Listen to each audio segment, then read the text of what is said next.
प्रधानमंत्री नरेंद्र मोदी ने बोधगया के मगध विश्वविद्यालय में आयोजित एक जनसभा को संबोधित किया और लगभग 13,000 करोड़ रुपए की योजनाओं का शिलान्यास व लोकार्पण किया।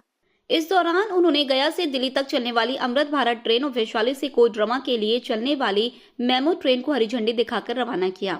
प्रधानमंत्री नरेंद्र मोदी के भाषण की मुख्य बातें। गया जी भगवान बुद्ध की ज्ञान और शांति की भूमि है। विकास की योजनाएं, लगभग 13,000 करोड़ रुपए की परियोजनाओं का लोकार्पण व शिलान्यास किया गया है, जिसमें आवास, जलापूर्ति, सड़क, स्वास्थ्य और अन्य कई चीजें शामिल हैं। केंद्र और राज्य सरकार की भूमिका। मुख्यमंत्री नीतीश कुमार के द्वारा बिहार में व्यापक कार्य किया जा रहा है और केंद्र सरकार उनकी हर संभव मदद कर रही है। विपक्ष पर तंज। राष्ट्रीय जनता दल और कांग्रेस पर तंज कसते हुए कहा कि ये पार्टियां जनता को दिग्भ्रमित करने का कार्य करती और उनके शासनकाल में नरसंहार और लूट की घटनाएं होती थी। विकास का दावा। केंद्र सरकार द्वारा बिहार को करोड़ों रुपए की योजनाएं दी गई हैं, जिसका परिणाम देखने को मिल रहा है और आने वाले समय में भी केंद्र सरकार द्वारा अन्य योजनाओं का लाभ दिया जाएगा। इस अवसर पर मुख्यमंत्री नीतीश कुमार, उप मुख्यमंत्री विजय कुमार सिन्हा, सम्राट चौधरी और अन्य कई गणमान्य लोग उपस्थित थे। पवित्र नगरी गया जी के हम प्रणाम करेंगे। विष्णुपद मंदिर के ई गौरवशाली भूमि पर अपने सबके अभिनंदन करते हुए बिहार के राज्यपाल आरिफ मोहम्मद खान जी, यहाँ के लोकप्रिय मुख्यमंत्री नीतीश कुमार जी, केंद्रीय मंत्रिमंडल के मेरे सहयोगी जीतन राम मांझी जी, राजीव रंजन सिंह,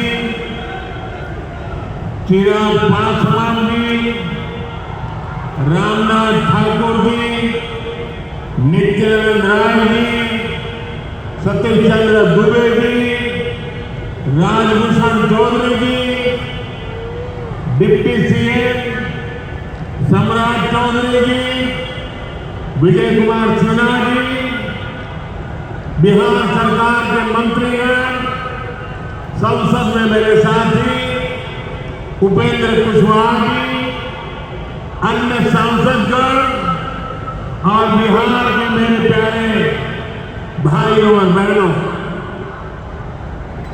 तो भी बिहार का सबसे बड़ा इंडस्ट्रियल एरिया तैयार हो रहा है। गया जी में एक टेक्नोलॉजी सेंटर की स्थापना भी की जा रही है।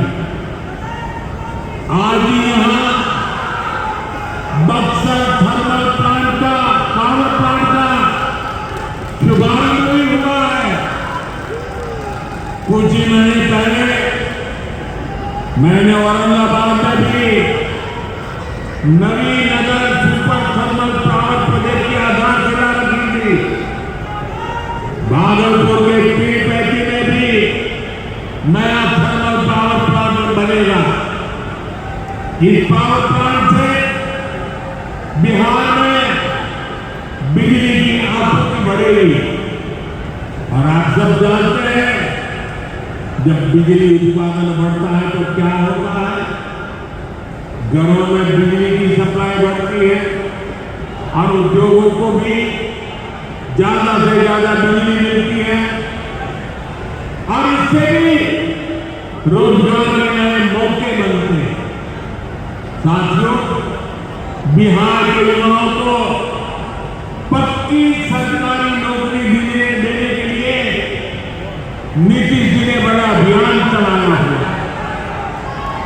ये नीतीश जी है, तभी यहां शिक्षकों की भर्ती भी पूरी पारदर्शिता से हुई। साथियों, यहां के नौजवानों को ज्यादा से ज्यादा संख्या में बिहार में ही रोजगार मिले,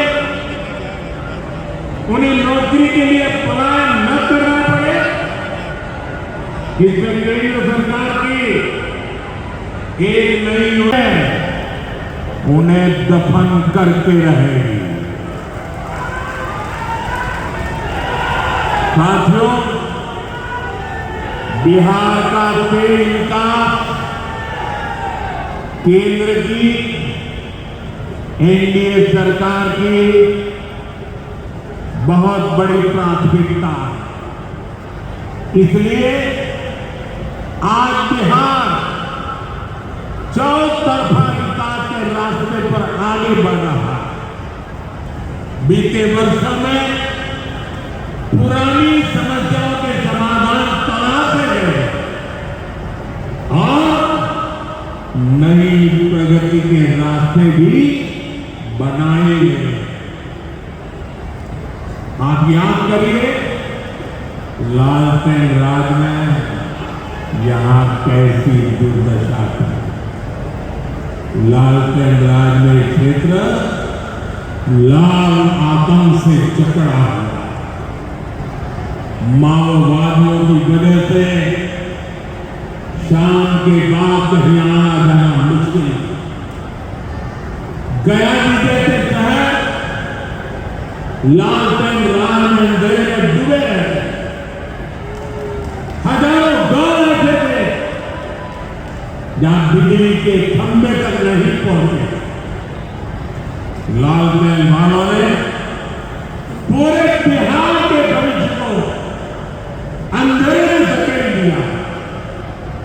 न शिक्षा थी, न रोजगार था। बिहार की कितनी पीढ़ियों को इन लोगों ने बिहार से पलायन के लिए मजबूर कर दिया। साथियों, बिहार के लोगों को आरजेडी और उनके साथी सिर्फ अपना वोट बैंक मांगते हैं। उन्हें गरीब के सुख दुख,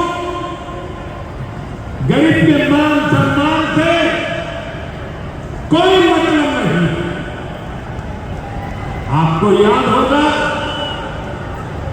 कांग्रेस के एक मुख्यमंत्री ने मंच से कह दिया था कि अपने राज्य में बिहार के लोगों को घुसने नहीं देंगे।